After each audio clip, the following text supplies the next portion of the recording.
Insyaallah Allah tidak sehari.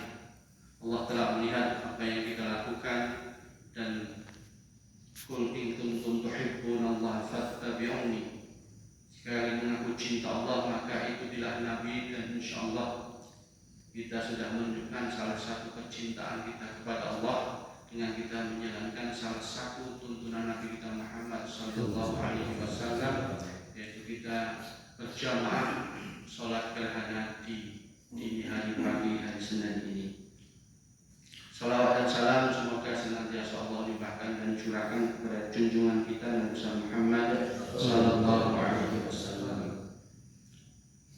Di antara salah satu rangkaian dari sholat gerhana adalah ada khutbah atau khultum setelah menjalankan sholat gerhana. Maka izinkan sejenak ini saya menyampaikan untuk mengingatkan pada diri saya pribadi dan kita semua terkait dengan fenomena pada hari ini, pagi hari ini, dini hari ini, yaitu fenomena gerhana bulan, di mana fenomena gerhana ini selalu menjadi perhatian seluruh umat manusia, apalagi sejak teknologi sudah semakin berkembang dan semakin maju. Di mana di zaman dahulu setiap peristiwa gerhana selalu dikaitkan dengan sesuatu yang mistis, entah itu matahari atau bulan dimakan oleh serigala atau Jawa apa istilahnya? Betoro kalau orang Jawa ini terlalu Jawa ini jadi kurang banyak tahu kisah. Dan itu di tempat kita di luar negeri pun yang teknologi yang maju pun juga sama, mereka juga menganggap ada serigala yang memblok bulan atau matahari. Bahkan ada yang menganggap gerhana bulan dan gerhana matahari itu dewa marah, ada yang mengatakan dewa sedih, dan lain sebagainya. Bahkan di saat Nabi ada pun pemahaman mistis seperti itu masih muncul, yaitu ketika putra Nabi yang namanya Ibrahim, yang ibunya adalah Maria Qibtiyah, itu meninggal. Pada saat itu orang-orang menganggap bahwa terjadinya gerhana itu karena kematian Ibrahim. Maka Nabi pun segera bergegas menuju ke masjid. Dalam hadis katakan Nabi fafazau, dan Nabi pun khawatir dalam hati. Pertama, kejadian ini jadi salah satu tanda kiamat. Yang kedua, Nabi juga khawatir jangan sampai peristiwa ini dikaitkan dengan sesuatu yang lain. Maka Rasulullah SAW pun langsung menyampaikan firman Allah dalam surat Fussilat ayat 37 yang berbunyi a'udzubillahi minasyaitonirrajim wa min ayatihi, dan di antara tanda-tanda kekuasaan Allah al-lailu wan nahar, ada malam dan siang, wasyamsu wal qamar, ada matahari dan bulan. La tasjudu lisyamsi wala lil qamar, janganlah kalian semua sujud tunduk menyembah lisyamsi kepada matahari wala lil qamar, dan tidak pula kepada bulan.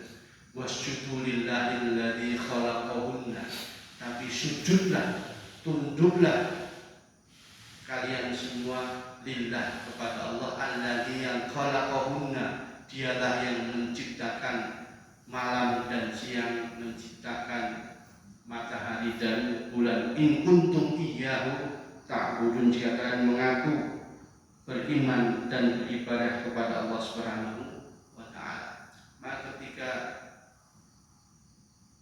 putra beliau Ibrahim itu meninggal, maka Nabi pun langsung bersabda, inna syamsa wal qamar, sesungguhnya matahari dan bulan.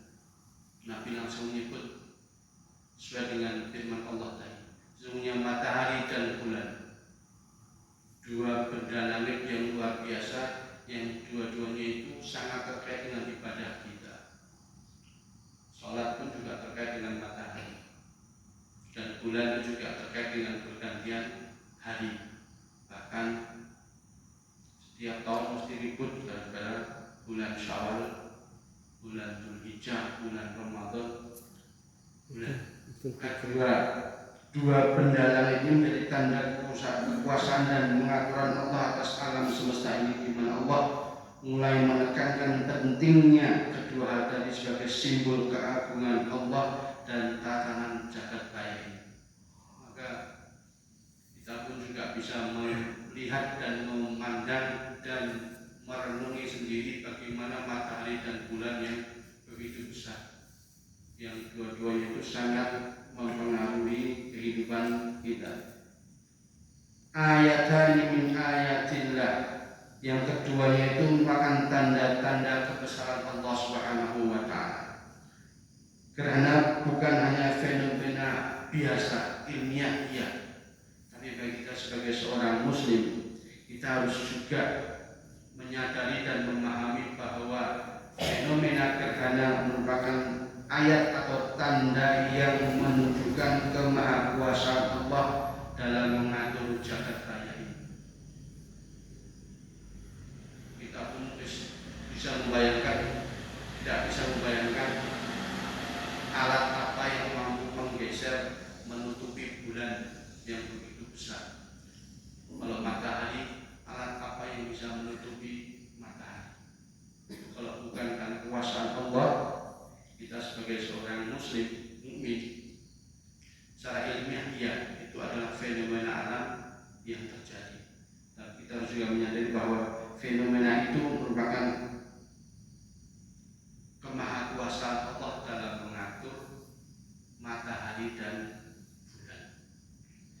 La yankhasifani limauti ahadin, di mana keduanya itu, gerhana matahari atau bulan, tidak akan terjadi karena kematian seseorang. Nah, itu yang membantah paham atau pemahaman orang saya menganggap bahwa terjadi gerhana matahari saat itu karena kematian Ibrahim bin Muhammad. Nabi ingin meluruskan keyakinan jahiliyah bahwa gerhana terjadi karena kelahiran atau kematian tokoh besar.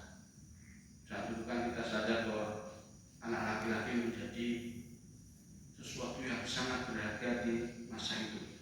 Maka ketika Ibrahim itu meninggal, itu semua serba berpikiran yang macam-macam. Maka Nabi ingin meluruskan itu. Islam datang untuk menghilangkan takhayul dan menjelaskan bahwa fenomena alam adalah bagian dari sistem yang sudah ditetapkan dan diatur oleh Allah Subhanahu wa ta'ala. Walakin yukhawifallahu bihi ma'ibadahu, tetapi kejadian itu Allah lakukan untuk menakut-nakuti hambanya dengan adanya gerhana matahari dan bulan. Gerhana itu menjadi peringatan Allah yang tujuannya adalah untuk menyadarkan kita semua agar kita segera kembali mengingat Allah, bertaubat dan memperbaiki diri.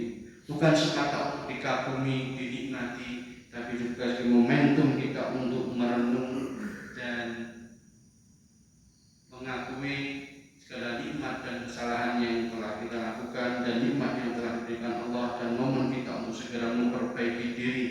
Karena gerhana itu menjadi salah satu tanda kiamat. Allah akan kiamat terjadi, maka Nabi pun ingatkan kepada kita untuk apa? Fa'idha ra'aitumuhuma, ketika kalian semua melihat keduanya, maksudnya melihat gerhana matahari atau bulan, maka segera untuk segera beribadah kepada Allah. Maka ini menjadi isyarat ketika kalian melihat gerhana baik matahari atau bulan, itu menjadi isyarat atau menjadi dalil kepada kita perintah di syariatnya untuk mengerjakan sholat gerhana, di mana sholat gerhana dilakukan sejak tadi jam 23.27 sampai nanti jam 03.55, itu jam terakhir. Setelah itu tidak lagi boleh atau tidak boleh melaksanakan sholat gerhana karena gerhana bulan sudah selesai. Fasallu wa ketika kalian melihat itu, melihat gerhana itu, fasallu wa segera dirikan sholat dan berdoa kepada Allah Subhanahu wa ta'ala. Maka ada dua amalan utama yang Nabi perintahkan kepada kita ketika kita melihat gerhana matahari atau bulan. fasallu, tegakkanlah salat, wad'u, dan perbanyaklah doa, perbanyaklah istighfar, zikir dan mohon ampun kepada Allah Subhanahu wa taala. Maka sikap dari sini Bapak Ibu bisa melanjutkan di rumah untuk mumpung sudah malam, sudah pas hampir sepertiga malam, lanjutkan dengan qiyamul lail sebelum dilanjutkan tidur, dan semoga besok pagi kita semua mboten telat subuhan. Misalnya ini mendrawasi saya bisa setelah oleh keturunan HP setelah diletakkan di samping masing-masing, main mboten telat subuhan. Soalnya saya telat, pasti imam Pak Oto ini terus Pak Oto mungkin Mas Lajim ini. Iya. Mas Lajim nggak mungkin telat, soalnya harus masuk kerja.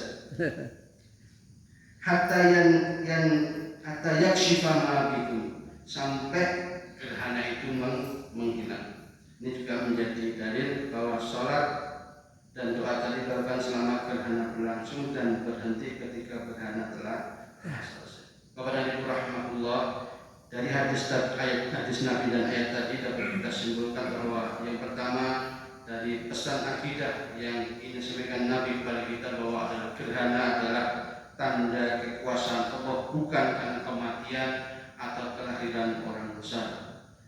Pesan syariatnya adalah bahwa ada ibadah khusus selain kita bisa menikmati fenomena alam yang luar biasa yang tidak terjadi setiap malam, tapi jangan sampai itu melupakan bahwa ada ibadah khusus yaitu sholat gerhana yang harus kita tegakkan. Pesan etika, pesan spiritualnya adalah kita dianjurkan untuk takut kepada Allah, banyak doa dan zikir dan istighfar kepada Allah Subhanahu wa taala. Dan pesan terakhir, pesan akhlak adalah menghindari keyakinan batil.